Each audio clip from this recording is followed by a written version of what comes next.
तो आज बायोलॉजी की क्लास पार्ट सेकंड आ चुका है, जिसमें कि हम पढ़ेंगे ये दो अध्याय, एक तो जैव प्रौद्योगिकी और पारिस्थितिकी। कल हमने 46 नंबर पक्के कर ली थी, यानी कि मैंने कल आपको 3 इकाई बताई थी, जिसमें कि आप बिना पढ़े या बिना मतलब मन से लिख के भी जनन है, आनुवांशिकता, इनके बारे में लिख के आप आराम से 46 नंबर के आप क्वेश्चन कर सकते थे, और वो भी मन से। भाई मतलब तुम मन से लिख के पास हो सकता है, पर बहुत सारे फिर भी बोल रहे हैं कि भैया बायोलॉजी कठिन है, कठिन है। भाई नहीं है कठिन, तुमको या तो समझ में नहीं आ रहा या फिर तुमको किसी ने ऐसा पढ़ाया नहीं। तो आज हम बात करेंगे जैव प्रौद्योगिकी, जिसमें से 12 नंबर का आएगा, और पारिस्थितिकी, जिसमें से भी 12 नंबर का आएगा। अगर कोई स्टूडेंट ऐसा है जिसको ऐसा लगता है कि भैया मैं तो पास ही नहीं हो सकता, तो फिर तुमको यहाँ तक आने की ज़रूरत नहीं है।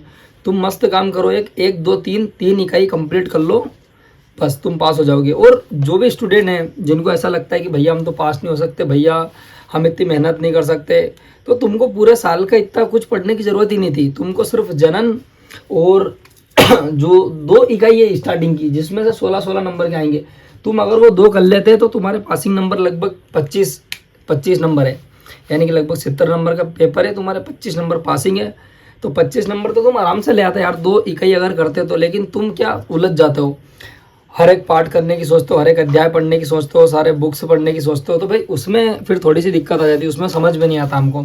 तो अब हम पढ़ने वाले हैं जैव प्रौद्योगिकी और पारिस्थितिकी, और मैं पढ़ाने वाला हूँ केपी पास पीडीएफ से। तो जिस भी स्टूडेंट ने अभी तक परचेस नहीं करी है भाई, जल्दी जल्दी परचेस करो। व्हाट्सएप नंबर इधर दिए गए हैं 6263800691, जिसपे कि आप मुझे मैसेज करके कि भैया हमको पीडीएफ चाहिए बायोलॉजी की, इंग्लिश मीडियम हो, हिंदी मीडियम हो, कोई सा भी मीडियम हो, एमपी बोर्ड एनसीईआरटी की है, इसमें ऑल आईएमपी क्वेश्चन है ऑल आईएमपी क्वेश्चन है।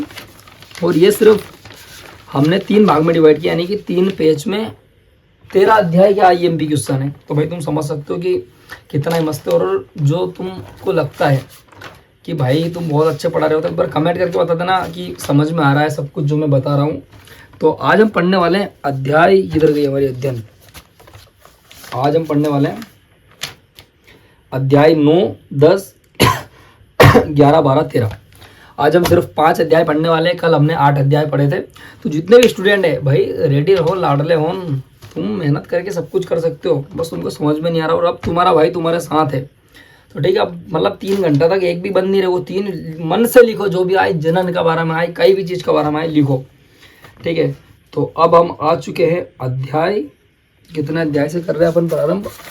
अपन कर रहे हैं अध्याय 9, जैव प्रौद्योगिकी सिद्धांत और प्रक्रम। तो इसका सबसे पहला प्रश्न है कि पीसीआर क्या है, टिप्पणी लिखिए। डीएनए लाइगेज क्या है, ठीक है। तो इसकी सबसे पहला पीसीआर यानी कि पॉलीमर्स चेन रिएक्शन, या पॉलीमर्स चेन रिएक्शन क्या है, टिप्पणी लिखिए।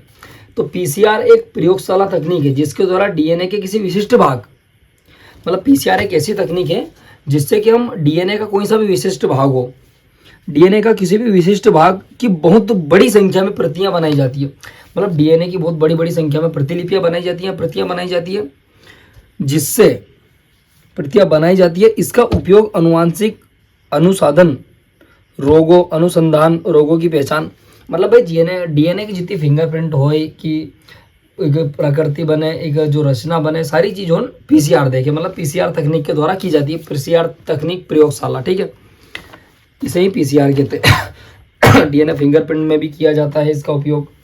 अब बात करते हैं पीसीआर के अनुप्रयोग का महत्व, कि पीसीआर का आखिर महत्व क्या है।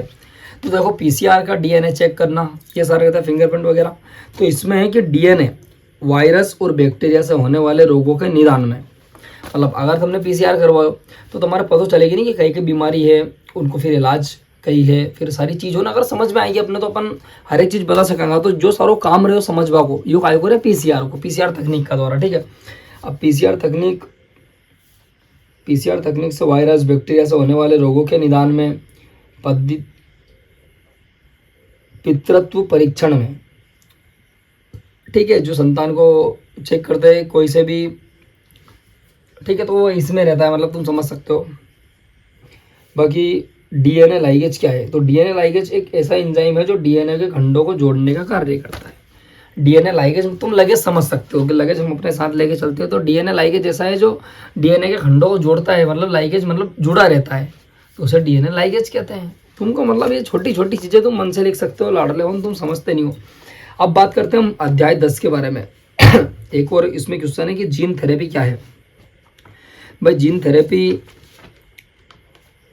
थेरेपी एक ऐसी चिकित्सा पद्धति है जिसमें दो उपयुक्त जीन को सामान्य जीन से बदलकर या सही करके अनुवांशिक रोगों का उपचार किया जाता है। इसे जीन पद्धति कहते हैं, मतलब रोगों का उपचार किया जाता है अनुवांशिकता वाले, तो इसे जीन पद्धति कहते हैं। तुम इसको, मैं इन सबको अपनी भाषा में बता रहा हूँ। तुम थोड़ा अपनी भाषा में कन्वर्ट करना, फिर समझना, फिर लिखना, फिर मतलब तुम मन से लिख सकते हो, तुम समझ नहीं रहे बस कि मन से लिखना कैसे है, तुम धीरे धीरे समझते जाओगे। अगर ये जो दोनों क्लास मैंने बनाई है, लगभग आधे आधे घंटे की क्लास है, इनको अगर तुमने, पेपर तुम्हारा 7, 8 या 10 जुलाई में शायद मुझे ठीक से पता नहीं है, ठीक है, जो भी है, तो तुम इस 5-10 दिन में इस क्लास को डेली देखो एक बार।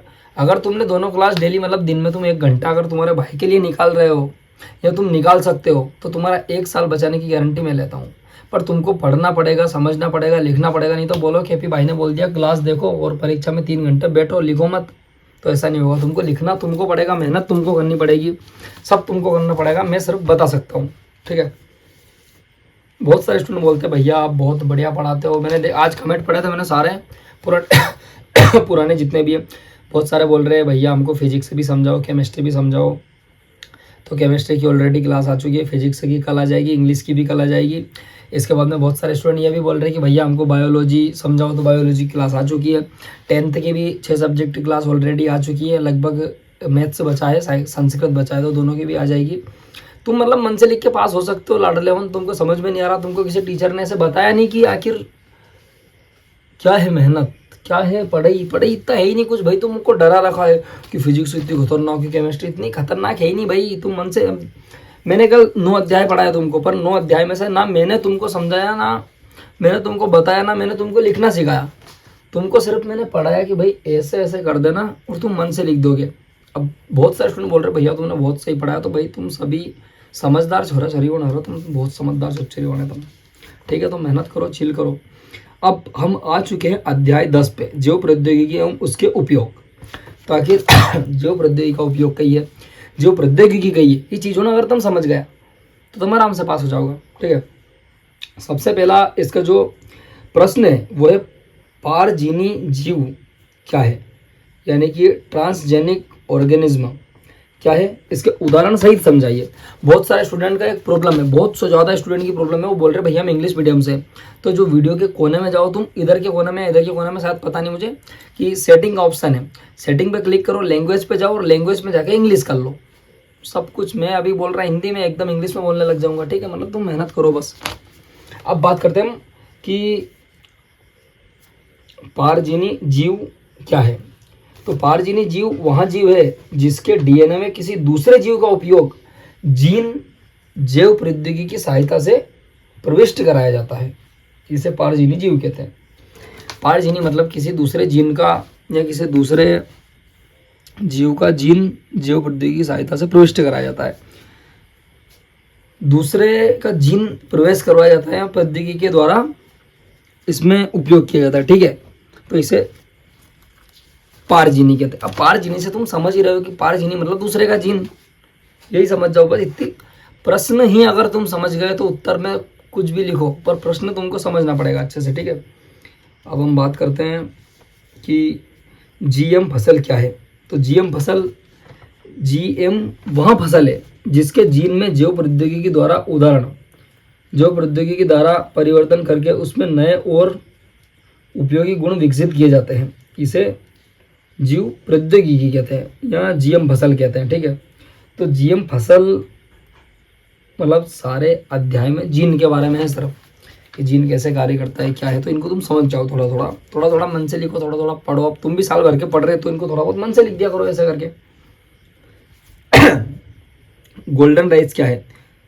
गोल्डन राइस क्या है, तो गोल्डन राइस एक अनुवांशिक रूप से परिवर्तित धान की किस्म है जिसमें बीटा कैटोस्टीन, इसको थोड़ा तुम चेक कर लेना किताब में क्या है, इसमें थोड़ा गलत लग रहा मुझे, बनने की क्षमता विकसित की गई। मतलब ऐसे चावल जिनमें बीटा कैरोसिन या बीटा कैटोसिन बनने की क्षमता विकसित की गई हो, और ये थोड़े गोल्डन होते हैं। गोल्डन राइस है, तुम इनको समझ ही सकते हो, मतलब कि गोल्डन राइस थोड़ा अलग है, इनमें थोड़ी कुछ अलग कर दिया होगा, इनमें कुछ चेंज कर दिया होगा, इसीलिए पूछा गया। नॉर्मल राइस का तो पूछा नहीं भाई, तो गोल्डन राइस का तुम बता दो ऐसे मन से। इसके बाद में चिकित्सा में जैव प्रौद्योगिकी के 4 उपयोग। तो चिकित्सा में जैव प्रौद्योगिकी क्या उपयोग है? सबसे पहला इंसुलिन का उत्पादन, मधुमेह के उपचार के लिए, ठीक है। फसलों को कीटों से सुरक्षा मिलती है, टीके का निर्माण और संक्रमण, रोगी की रोकथाम, जीन थेरेपी द्वारा रोगों का निदान, पीसीआर और डीएनए फिंगरप्रिंट के द्वारा, ठीक है। अब सिर्फ एक पेज है और 3 अध्याय है। अब इन 3 अध्याय को तुम यानी मन से पढ़ के, मन से समझ के बहुत अच्छे तरीके से सीख सकते हो, बहुत अच्छे तरीके से पास हो सकते हो। तुमको बस मेहनत करना और समझना है, जितने भी स्टूडेंट हैं। अब हम बात करते हैं जीव एवं समष्टि, अध्याय 11। अब अध्याय 11, 12, 13 3 अध्याय है सिर्फ, और 3 अध्याय तुम आराम से मन से लिख सकते हो भाई। तो समष्टि एवं समुदाय की परिभाषा दीजिए। आखिर समष्टि और समुदाय क्या है? तो समुदाय किसी निश्चित क्षेत्र में रहने वाले विभिन्न प्रजातियों के सभी समष्टि समूह को समुदाय कहते हैं। मतलब भाई किसी निश्चित क्षेत्र, यानी कि एक गांव में है, तो एक गांव में रहने वाले विभिन्न प्रजातियों के सभी समष्टियों को समूह कहते हैं। और समष्टि किसे कहते हैं? कि एक ही प्रजाति के ऐसे जीव जो किसी निश्चित क्षेत्र के एक ही समय पर रहते हैं और आपस में प्रजनन करते रहते हैं। मतलब समष्टि तुम ऐसे समझ सकते हो कि समष्टि जंगल में रहने वाले जो बाहर नहीं जाते, जिनका कुछ कोई जुड़ाव नहीं है बाहर तक, और समूह ऐसे कि जो ग्रामीण क्षेत्र में रहते हैं। इस तरीके से समझ सकते हो। सिर्फ मैं समझा रहा हूँ इनको, बाकी तुम बुक से पढ़ोगे तो तुमको सब कुछ समझ में आएगा। बाकी अपने तरीके से, जब तुम कुछ भी ऑप्शन नहीं है तुमको धीरे धीरे समझाने का, तुम अपने तरीके से अपने लेवल पे समझो, सब कुछ लिख दोगे, ठीक है। अब इसके बाद में समष्टि और समुदाय की जहाँ भी बात है तुम समझ ही जाओ यार कि समष्टि और समूह कही रहे, समुदाय कही रहे। आबादी घनत्व क्या है? तो किसी निश्चित क्षेत्र या निश्चित आयतन में रहने वाले किसी प्रजाति के व्यक्तियों की संख्या को आबादी घनत्व कहते हैं। अगर तुमने सोचा होगा कि हम गांव में जब भी वोट पड़ते तो बोलते कि इस गांव की आबादी कितनी है, 2000 है, 4000 है, 5000 है, 1000 है, तो उसे आबादी घनत्व कहते हैं। मतलब गांव के लोगों की संख्या, सारे गांव में जितने भी व्यक्ति है, लोग है, व्यक्ति है, सभी की संख्या को मिलाकर जो घनत्व निकलता है उसे आबादी घनत्व कहते हैं। बस आबादी घनत्व। अब तुम मतलब सारे प्रश्न में ही तो लिखा हुआ है कि आबादी घनत्व क्या है। तो आबादी घनत्व गांव के सारी व्यक्तियों की संख्या है, उनका घनत्व जो रहता है उसे आबादी घनत्व कहते हैं। तुमको सिर्फ समझना है और तुम समझ रहे नहीं, मतलब इसलिए 2 बार फेल हो गए। तो भाई मेहनत करो, पढ़ो। अब बात करते हैं सहभोजिता। 2 विभिन्न प्रजातियों के जीवों के बीच ऐसा संबंध है जिसमें एक जीव को लाभ होता है, दूसरे जीव को ना तो लाभ होता है और ना हानि होती है। इसे सहभोजिता कहते हैं।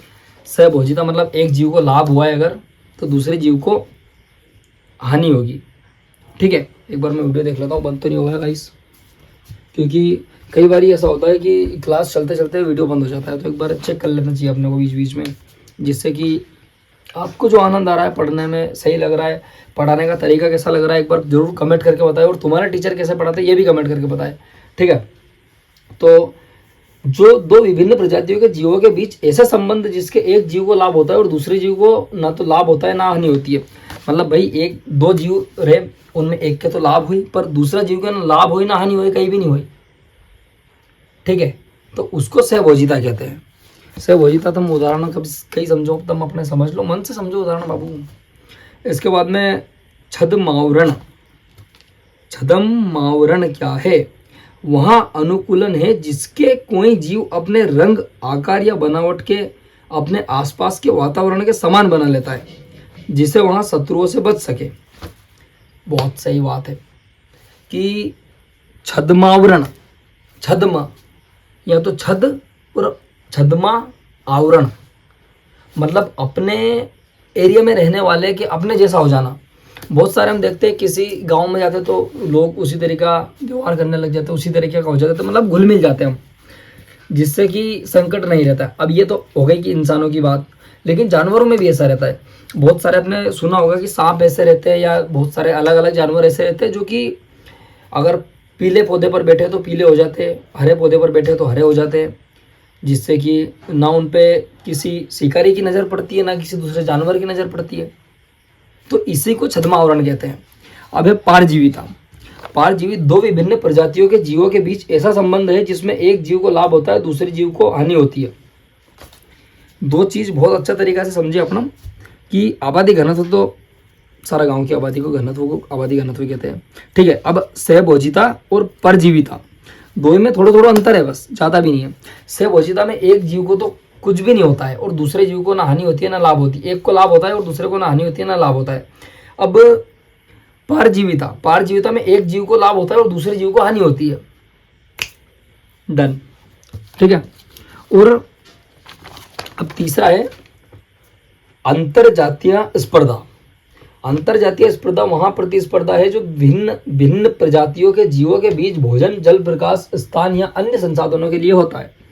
अंतरजातीय सभी जो संसाधन का लाने देखो अंतरजातीय बोल सको तुम भाई, मतलब मन से लिखो, मन से लिखो, कहीं भी लिखो, कहीं मत लिखो, थोड़ा इनसे रिलेटेड भी लिख जो, नहीं तो बोल के आओगे कि अभी भाई ने बोला लिखो तो लिखो, पर 3 घंटा कोई भी न्यूरो नहीं बैठे, वो सबके लिखना है, ठीक है। पारितंत्र क्या है बोलो तो इकोसिस्टम। अब अध्याय 12 पे आ चुके हैं हम, अध्याय 13, 2 अध्याय है सिर्फ। आज की क्लास लगभग 20 मिनट की रहेगी है और जो कल की क्लास डली थी वो 30 मिनट की, यानी कि 50 मिनट। अगर आपने 1 घंटा डेली मुझे दिया, 1 घंटा डेली अपना टाइम आपने मुझे दिया, तो बहुत ही अच्छे तरीके से तुम पास हो सकते हो। मतलब जैसा समझा रहा मैं, जिस तरीके से तुमको बता रहा, उस तरीके से अगर तुम लिखोगे तो आराम से पास हो जाओगे। पर तुमको लिखना पड़ेगा, समझना पड़ेगा, सोचना पड़ेगा। और इसमें मैं पढ़ा रहा हूँ केपी पास PDF से। तो जिसने भी स्टूडेंट ने भाई परचेस नहीं करी है, तुमने 1-1, 2-2 हज़ार की कोचिंग लगाई, तुमने साल भर कोर्स खरीदो, परीक्षा देने लिया, परीक्षा बोध लिया, प्रश्न बैंक लिया, दोस्त से नोट्स मंगा लिया, सब कर लियो और 2 एग्जाम में फेल भी हो गया। पर अब लास्ट ऑप्शन मैं बता रही हूँ तुम्हारे कि तुम सिर्फ इन्हीं PDF से पढ़ के भी अच्छा नंबर ला सकता है, क्योंकि मैंने आल IMP टॉपिक, आल IMP क्वेश्चन, आल IMP सब चीज़, आल IMP यही में। और अगर तुम्हारे 4 पन्ना में 12th की बायोलॉजी मिल रही है तो तुम सोचोगे किना लेवल की पढ़ाई चल रही फिर। और 1 घंटा को वीडियो ही क्या तुम 2-3 बार देख लो, इन्हीं PDF से पढ़ लो, तुम पास। पर तुम समझो नहीं। चलो जितना भी स्टूडेंट का चाहिए भाई जरूर कमेंट कर और जरूर परचेस करें। मतलब 39 रुपये से कोई भारी बात नहीं है, तुम चाय भी बजाओ, नाश्ता करो, जाओ, वही उजड़िया इतना पैसा तो जितना भी स्टूडेंट के परचेस करनी जरूर मैसेज करें। तो जिनको परचेस करनी वही मैसेज करें, भैया से कोई मैसेज ना करे कि भैया पेपर कैसे आएंगे, भैया एडमिट कार्ड क्या है। ये सारी चीज़ें मैं इंस्टा पे देता हूँ रील्स के थ्रू। जितने भी स्टूडेंट हैं ये सारी चीज़ें मैं अपडेट कहाँ करता हूँ, इंस्टाग्राम पे। क्लास लगती है यूट्यूब पे, PDF आती है इस व्हाट्सअप नंबर पे। तीनों चीज़ें अलग अलग है। यहाँ पर मेरी टीम काम करती है, मैं सिर्फ क्लास लगाता हूँ, मैं कमेंट्स चेक करता हूँ, मैं इंस्टा चेक करता हूँ, बाकी जो PDF है ये टीम करती है। मेरा काम ऑल टीम संभालती है सब कुछ। मैं बहुत कम ध्यान देता हूँ इन चीज़ों पे, क्योंकि मुझे इन सब चीज़ों के बारे में पढ़ना रहता है, समझना रहता है कि तुमको कैसे और सरल भाषा में समझाया जाए, तुमको कैसे और अच्छे तरीके से पढ़ाया जाए ताकि तुम अच्छे नंबर ला सको, ठीक है। अब बात करते हैं हम अध्याय 13 की। अध्याय 12 का नाम है पारितंत्र यानी इकोसिस्टम। खाद्य श्रृंखला एवं खाद्य जाल में अंतर। खाद्य श्रृंखला और खाद्य जाल क्या है पहले तो तुम ये बता दो सभी, कमेंट करके। तुम साल भर का बन गया नहीं तो खाद्य श्रृंखला और खाद्य जाल बता दो, तुम्हारा कमेंट करके जरूर बता दो। भले ही एक शब्द में बता दो कि खाद्य श्रृंखला ये है और खाद्य जाल ये है। यहाँ भोजन प्राप्त करने की सीधा क्रम है। खाद्य श्रृंखला क्या है, भोजन प्राप्त करने का सीधा क्रम। और खाद्य जाल यहाँ कहीं खाद्य श्रृंखलाओं का जाल होता है। इसमें ऊर्जा का प्रवाह एक ही भाग में होता है, इसमें ऊर्जा का प्रवाह अनेक भाग में होता है, ठीक है। अब उत्पादक, उपभोक्ता और उपघटक के बारे में बताइए। अभी 3 चीज में मतलब एक आधो प्रश्न तो इन पार्ट में से आई है। 12 नंबर को अगर यह गई है नहीं तो इन 3 पार्ट में से 4, 4, 8, 4, 12, 4 नंबर का आएगा और इनमें से 6 नंबर का आएगा। तो तुम समझ सकता है कि कितना लेवल का क्वेश्चन फंस रहा है, कितना लेवल की एग्जाम हो रही है। अब तुम कैसे पढ़ सका बस।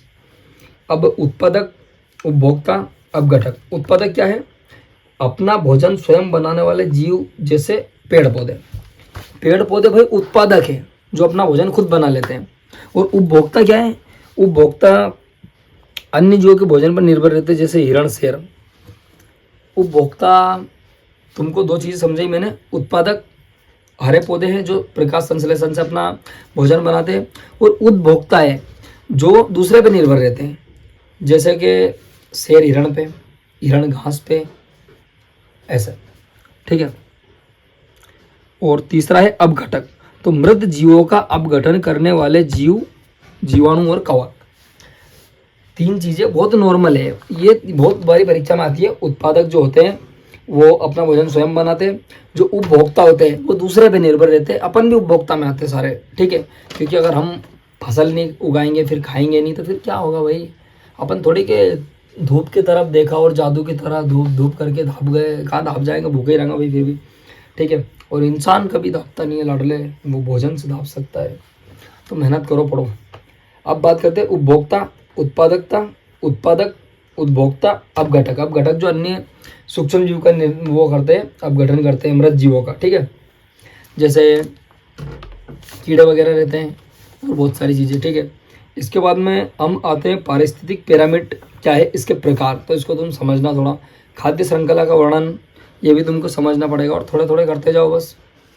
इसके बाद में आता है अध्याय जैव विविधता और संरक्षण। ये लास्ट अध्याय है, तुम बहुत ही अच्छे तरीके से पढ़ के बहुत अच्छे तरीके से कवर कर सकते हो।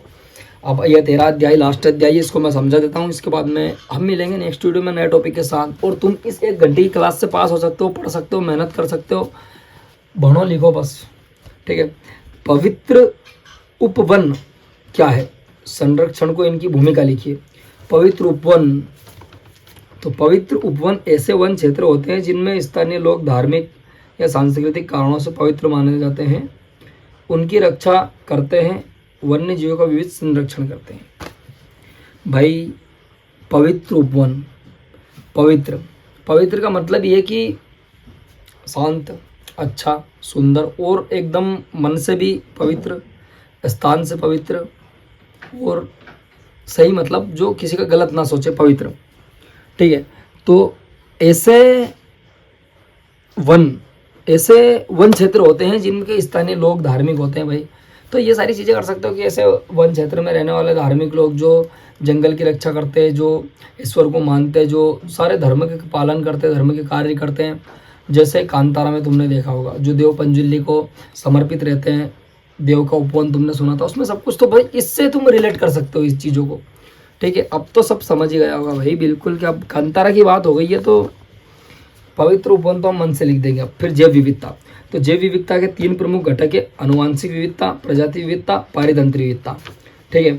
और स्वस्थाने एवं बाह्य स्थाने संरक्षण में अंतर लिख देना, ये भी लिख देना तुम। पवित्र उपवन मैंने बता दिया, जैव विविधता मैंने बता दिया। और भाई तुम सभी चीज़ ये मन से कर सकते हो, ये मन से चीज़ करने की चीज़ है, तुमको पढ़ने की ज़रूरत नहीं है भाई। मुझसे बहुत सारे स्टूडेंट बोलते हैं भैया हमको क्या पढ़ने की ज़रूरत है, क्या हम मन से नहीं लिख सकते, हम क्या क्या कर सकते हैं। तो भाई पढ़ाई में पढ़ने की ज़रूरत नहीं है, पढ़ाई में समझने की ज़रूरत है, करने की ज़रूरत है, सीखने की ज़रूरत है, समझने की ज़रूरत है और पढ़ने की ज़रूरत है। पर पढ़ाई में लोड लेने और पढ़ने की ज़रूरत नहीं है। अब तुम सब घबरा गए कि भैया थोड़ी देर पहले कह रहा पढ़ लो, थोड़ी देर बाद कह रहा मत पढ़ो, समझो कहीं करो। तो आप मतलब समझो, सिर्फ इन चीज़ों को अपने लेवल पे लाओ। पहले तो आपको लगता है कि हम इतना कवर नहीं कर सकते, तो स्टार्टिंग में सिर्फ 2 इकाई पढ़ो, 2 इकाई को समझो, 2 इकाई को सोचो। अगर जनन की बात हो रही है कि जनन कितने प्रकार के होते हैं, जनन क्या रहता है, जनन कैसे होता है, जनन किस अंग के द्वारा होता है, जनन कैसे होता है, जनन में खीस क्या है, जनन का निर्माण कैसे होता है, जनन में कौन कौन सी विधियाँ रहती है, जनन क्या है और जनन क्यों आवश्यक है, और जनन में जीन कैसे रहते हैं, जनन में कितने हार्मोन रहते हैं, जनन की विधि कैसी होती है। इससे ज़्यादा थोड़ी आएगा जनन में यार। इससे मतलब मैं भाई कहीं बता रही हूँ तुम्हारे, तुम सब समझो नहीं चीज़ों के कि जनन में इससे ज़्यादा नहीं आएगा कहीं भी। जनन के बाद में फिर पुष्पी जनन, मानव जनन, नर जननांग, मादा जननांग, ये सारी चीज़ें अगर तुम समझते हो तो तुम मन से ही लिख सकते हो फिर सारी चीज़ें, ठीक है। इसके थोड़ा बहुत विकल्प मैं बता देता हूँ आज सभी को। आवृत बीजी पौधे में नर युग्मकोद्भिद में विकास होता है, तो कहाँ पे होता है ये तुम हनी सभी कमेंट करके बताना। इसके ऑप्शन बता देता हूँ मैं, अंडा से, परागकोश, बीजाणु और वर्तिकाग्र, ठीक है। नर युग्मकोद्भिद की बोल रहा हूँ मैं, मादा युग्मकोद्भिद की नहीं बोल रहा हूँ, नहीं तो सब लिख जाओ कि वर्तिकाग्र में होता है कि बीजाणु में होता है। मैं नर की बोल रहा हूँ, ठीक है। तो अब नर में क्या रहता है, वर्तिकाग्र रहता है, बीजाणु रहता है, अंडा से रहता है, परागकोश रहता है। अब बहुत सारे अंडा से लिख देंगे तो भाई कहाँ से रहेगा, अंडा से नहीं रहेगा। जो सही ऑप्शन है वो कमेंट करके जाओ तुम सभी। इसके बाद में द्विनिषेचन की खोज किसने की थी, तो भैया द्विनिषेचन की खोज कमेंट करके जाओ सभी। मेंडल, नवास्चीन, वाटसन, डार्विन, ठीक है, कमेंट करके जाओ ये भी। कोलेस्ट्रॉल में अधिक मात्रा में पाया जाता है? क्या पाया जाता है? स्टार्च, ग्लूकोज, प्रतिरक्षी या वसा? प्रतिरक्षी, सरल है यार भाई। शुक्राणु निर्माण की प्रक्रिया कहलाती है शुक्राणु जनन। अगर शुक्राणु निर्माण हो रहा है तो शुक्राणु जनन, अंडाणु निर्माण हो रहा है तो अंड जनन। ठीक है, ये तुम ऐसे समझ सकते हो। देखो प्रश्न सिर्फ घुमा फिरा के पूछते एग्जाम में, और तुम उनको अगर समझ गए तो तुम पास। मानव में निषेचन कहाँ होता है? गर्भाशय, अंडा से, फिलोपियन नलिका, योनि, तो फिलोपियन नलिका में होता है। ठीक है। एमटीपी का पूरा नाम? Medical termination of pregnancy. ठीक है, एमटीपी का पूरा नाम, ये बहुत बार आता है, तुम ये याद कर लेना। अगर कहीं भी प्रेगनेंसी आए या फिर मेडिकल टर्मिनेशन ऑफ प्रेगनेंसी, थोड़ा पढ़ लेना पूरा ही। वैसेक्टोमी किस में की जाती है? तो वैसेक्टोमी पुरुष में की जाती है। ठीक है। ट्यूबेक्टोमी मादा में की जाती है शायद, तुम थोड़ा पढ़ लेना। बाकी ट्यूबेक्टोमी जो होती है वो पुरुष में की जाती है। Tubectomy, vasectomy. मेंडल ने किस पौधे पर प्रयोग किया था? भाई ये तो मतलब 8वीं से पढ़ता आ रहा है, तो कमेंट करके बता दीजिए हमारे कि मेंडल मटर के पे किया, गेहूं के पे किया, चना के पे किया, मक्का के पे किया, बाजरे के पे किया, सोयाबीन पे किया, काय पे किया? कमेंट करके बताना। डीएनए का पूरा नाम? Deoxyribonucleic acid. आरएनए का? राइबोऑक्सी न्यूक्लिक एसिड। तुम मन से लिखो रे, मन से लिखो। ठीक है। डीएनए का मॉडल किसने तैयार किया था? तो डार्विन ने किया था, वाटसन एंड क्रिक ने किया था, मेंडल ने किया था या मार्गन ने किया था? वाटसन एंड क्रिक ने किया था। अब डीएनए फिंगरप्रिंट तकनीक किसके द्वारा विकसित की गई थी? तो एलेक्स जेफरीज के द्वारा की गई थी। ठीक है। एड्स का कारण है बैक्टीरिया, एचआईवी वायरस, फंगस और प्रोटोजोआ। तो इसका है एचआईवी वायरस। और एड्स होता कैसे, क्यों होता है, कब होता है, किस विधि के द्वारा होता है और क्यों होता है? एड्स के बारे में भी तुम सब कुछ जान लो, तुम सब कुछ समझ लो क्योंकि एड्स के बारे में बहुत बार लिखने का आ जाता है। और भाई अगर तुमने बायोलॉजी लिया है तो शर्माने की ज़रूरत नहीं है किसी को भी, तुमको समझने की ज़रूरत है सिर्फ। ये अगर कल से तुम डॉक्टर बन गए, कल से तुम नर्स बन गई, जो हमारी बहनों ने नर्स बन गई, जो स्टूडेंट है वो भी अगर नर्स बनते हैं, डॉक्टर बनते हैं, नर्सिंग असिस्टेंट बनते हैं, मेडिकल पे जाते हैं, या मेडिकल की तुम 12th के बाद कोई से भी फील्ड में जाते हो या फील्ड में जाते हो तो तुम सारे डॉक्टर फील्ड में जाओगे।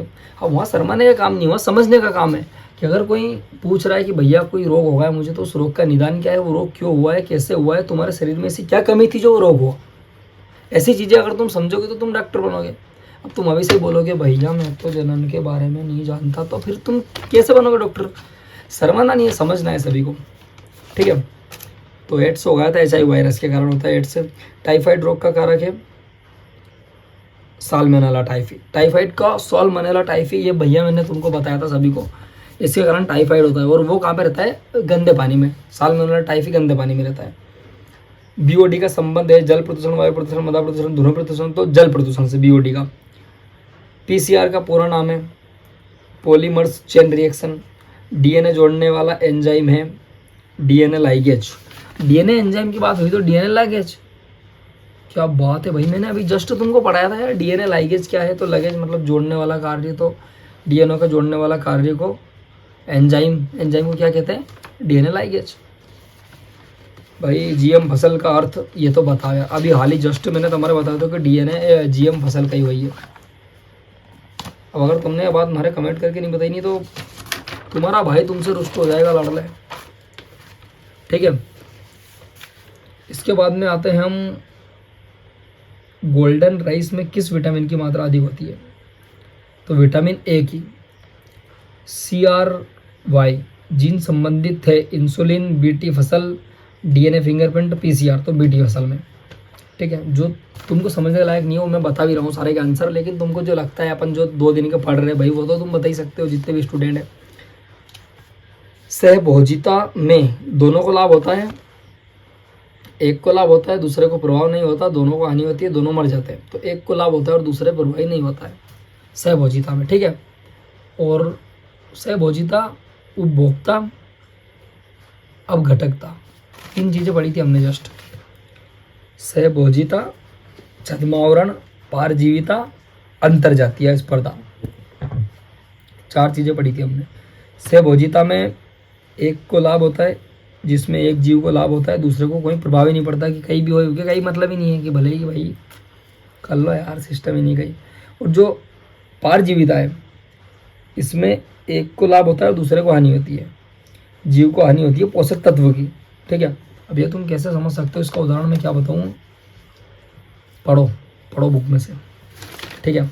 इसके बाद पारिस्थितिक फंड पिरामिड किसने बनाया था, पारिस्थितिक पिरामिड तंत्र किसने बनाया, तो भाई बनाया था एल्टन ने, एल्टन। अब घटक होते हैं तो बैक्टीरिया होते हैं, कवक होते हैं, शेर होते हैं, घास होते हैं, मछली होती है, बैक्टीरिया और कवक अब घटक होते हैं भाई, जो मृत जीवों को लपेट देते हैं, ठीक है। अब घटक वही रहते हैं जो मृत जीवों को लपेटते हैं, मृत जीवों से अपना भोजन बनाते हैं, सड़े गले पदार्थों को खाने वाले पारजीवियों और जीवों बैक्टीरिया को हम अब घटक कहते हैं। यही तो सारी चीज़ें हैं भाई, कुछ है ही नहीं विज्ञान में।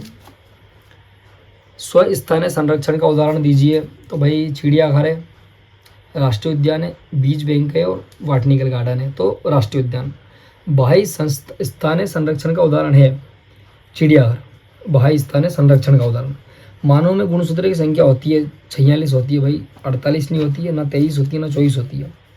और अगर सिर्फ नर की पूछे तो 22-23 कुछ रहता है, मादा की पूछे तो भी 22-23 में तुम चेक कर लेना एक बार कि 23 किस में रहते हैं, 24 किस में रहते हैं। बाकी अगर दोनों की पूछे कि मानव में गुणसूत्र तो 46। टर्नर सिंड्रोम में गुणसूत्र होते हैं XO। अब इसमें XXY है, XO है, XXX है, XY है, तो इसमें XO है, ठीक है। एलर्जी किससे संबंधित है, प्रतिरक्षा प्रक्रिया, पाचन, श्वसन मात्र, रक्त, तो प्रतिरक्षा। एलर्जी क्या है कि हम जब धुएं में रहते हैं तो हमको प्रभाव पड़ता है, तो प्रतिरक्षा है, हमारी रक्षा करती है, पर हम फिर सूझनी पड़ती है तो एलर्जी हो जाती है हमको। जैव उर्वरक का उदाहरण है राइबोसोम, HIV, एग्स, ए कोली वायरस, राइजोबियम। जैव उर्वरक का उदाहरण है राइजोबियम। DNA RNA बनने वाली प्रक्रिया कहलाती है ट्रांसलेशन कहलाती है, ट्रांसक्रिप्शन कहलाती है, रिप्लिकेशन कहलाती है, मल्टीशन कहलाती है। तो भाई ट्रांसरी पता नहीं भाई क्या लिखा है यार, मतलब गजब ही लिख दिया, तो मुझे कमेंट करके बताना। और जितनी भी मैं चीज़ें बता रहा हूँ सब एक बार बुक में ज़रूर चेक करना भाई, पूरे 100% मेरे भरोसे ना रहे कोई भी, क्योंकि मैं तुमको बता रहा हूँ, समझा रहा हूँ, पढ़ा रहा हूँ, पर इसमें कुछ गलतियाँ भी हो सकती है मेरे द्वारा, जो तुम एक बार बुक से कंफर्म कर सकते हो। मतलब तुम पढ़ो तो बुक लेके पढ़ना साथ में कि भाई बता रहा है जो सही सही बता रहा है। वैसे मैं बता सब सही रहा हूँ, बता सब अच्छे से रहा हूँ, पर फिर भी अगर कुछ गलती हो जाती है तो बहुत सारे बोलेंगे कि भाई को पढ़ाना नहीं आता तो क्यों आ गया। तो भाई मैं तुमको पास कराने के लिए आया हूँ, मैं तुमको समझाने के लिए आया हूँ, और मैं कुछ गलत नहीं बता रहा, मैं सही बता रहा, पर फिर भी तुम एक बार बुक में चेक कर लेना और बुक भाषा में मतलब किताबी भाषा में लिखते जाना, ठीक है। तो हम मिलते हैं इसके नेक्स्ट वीडियो में किसी नए टॉपिक के साथ। तब तक के लिए जय हिंद, जय भारत। और जितने भी हमारे भाई बहन है भाई मेहनत करो, पढ़ो, इतना कोई ख़राब नहीं जाएगा पेपर, सबका अच्छा जाएगा, सब मेहनत कर लो, हो जाओगे पास। और भाई देखो 1 साल अपना बच सकता है, जितने भी स्टूडेंट हैं 1 साल बच सकता है, और 1 साल सिर्फ अपना बच सकता है, और अपने को मेहनत करनी है, अपने को पेपर देना है। तुम समझो बात को कि इतना पढ़ाई कुछ खाने नहीं दौड़ती, मेहनत करो, पास हो जाओ, पढ़ो। पेपर में 3 घंटे कोई भी न्यूरा नहीं बैठेगा, मतलब कोई भी फ्री नहीं रहेगा भाई, सबको लिखना है, किसी की तरफ नहीं देखना है। किसी की तरफ देखना तो 3 घंटे बाद देख लेना बाहर जाके कि भैया तुम हमको बहुत अच्छे लग रहे थे, हम तुमको 2 मिनट देख सकते हैं, तो बाहर जाके देख लेना, ठीक है। बाकी क्लास में जाओ, पेपर दो, लिखो, जाके पेपर में भिड़ जाओ, मन से लिखो, कुछ भी लिखो, भले कुछ भी मतलब इनसे रिलेटेड लिखो, नहीं तो लिखो मन से कि सही आ रहा, वैसे सही आ रहा, मतलब ऐसा कुछ नहीं लिखना भाई, तुमको सिर्फ लिखना है, मेहनत करनी है, ठीक है। हम मिलते हैं इसके नेक्स्ट वीडियो में, 3 बार बोल दिया चल अपन, ठीक है। बाकी भाई जितने भी स्टूडेंट हैं PDF से ज़रूर पढ़ो, क्योंकि बहुत मेहनत लगी इसको बनाने में, और तुम्हारा भाई तुमको पढ़ा रहा है, सब कुछ कर रहा है, तो PDF ज़रूर परचेस करें, ओनली ₹39, ठीक है।